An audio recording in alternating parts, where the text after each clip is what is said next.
C'est la rentrée, comme chaque mois, monsieur le maire Christian Lenne débutera son numéro par son édito. En bref, les activités municipales, impossible de s'ennuyer à l'Escar.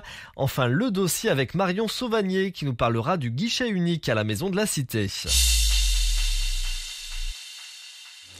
Bonsoir, eh bien oui, il reste comme un parfum d'été, mais quand même, aujourd'hui, c'est la rentrée. C'est la rentrée, nous allons donc savoir si une nouvelle classe ouvre à l'Escar et j'attends avec impatience la position de l'inspecteur d'académie sur le sujet. C'est la rentrée, donc ce sont bien évidemment les mystères de la cité qui nous attendent. Cet événement festif capital qui relance une année. Et puis, vous saurez tout sur la Maison de la Cité, l'ancien hôtel de ville de l'Escar, rénové, tout neuf, que vous pourrez visiter grâce aux 20 heures de l'Escarien avant que ne démarrent les travaux de rénovation de la cité. Rentrée des classes rime avec reprise des activités sportives et de loisirs. À l'Escar, un vaste panel s'offre aux petits comme aux grands. Alors que l'on est 5, 33 ou 68 ans, impossible de s'ennuyer à l'Escar.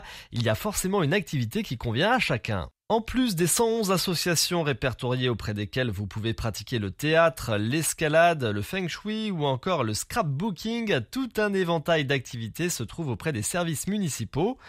Avec l'équipe du service des sports, vous pouvez vous adonner au quotidien à la remise en forme, la marche nordique, la randonnée, le yoga et chaque été à la natation dans le grand bassin de la piscine municipale. Le centre social L'Escale propose quant à lui des ateliers bien-être aux personnes de 55 ans et plus pour entretenir leur capital santé et maintenir une qualité de vie dans leur quotidien. Les écoles artistiques de cirque, danse et musique sont municipales. Dès l'âge de 4 ans, musiciens, acrobates et petits rats ont de quoi se régaler.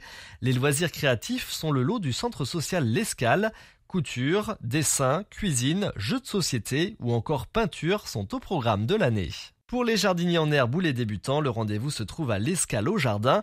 Quant au foyer de la Maison des Jeunes, il permet aux adolescents de découvrir le territoire, des sports adaptés et des activités originales tous les mercredis après-midi de l'année scolaire.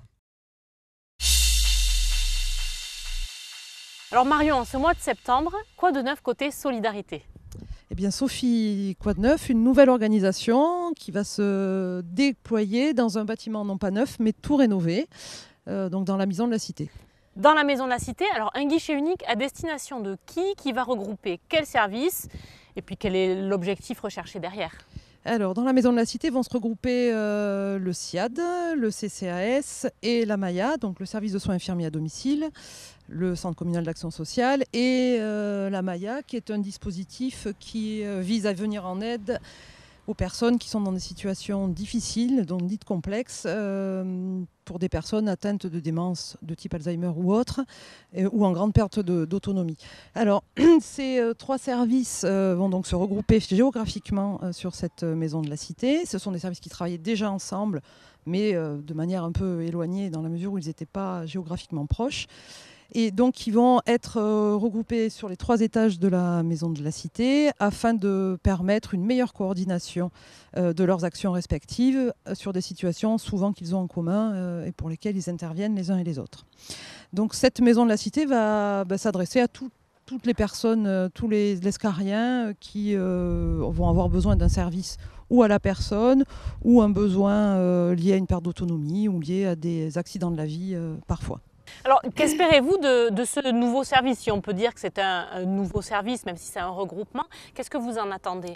On attend une facilité d'accès, une meilleure lisibilité pour les usagers, dans la mesure où, quel que soit le besoin ressenti ou réel, donc ça peut être plusieurs besoins ou un seul, ils vont pouvoir s'adresser à un lieu unique. C'était le fameux guichet unique dont on a parlé pendant la dernière campagne électorale, de manière à ce qu'il n'ait pas trop à se poser de questions et se dire voilà, j'ai un besoin dans ce domaine du domicile, du maintien à domicile ou dans le domaine social au sens large, et je m'adresse à la Maison de la Cité où un agent d'accueil sera là pour les accueillir et pouvoir proposer le service adapté.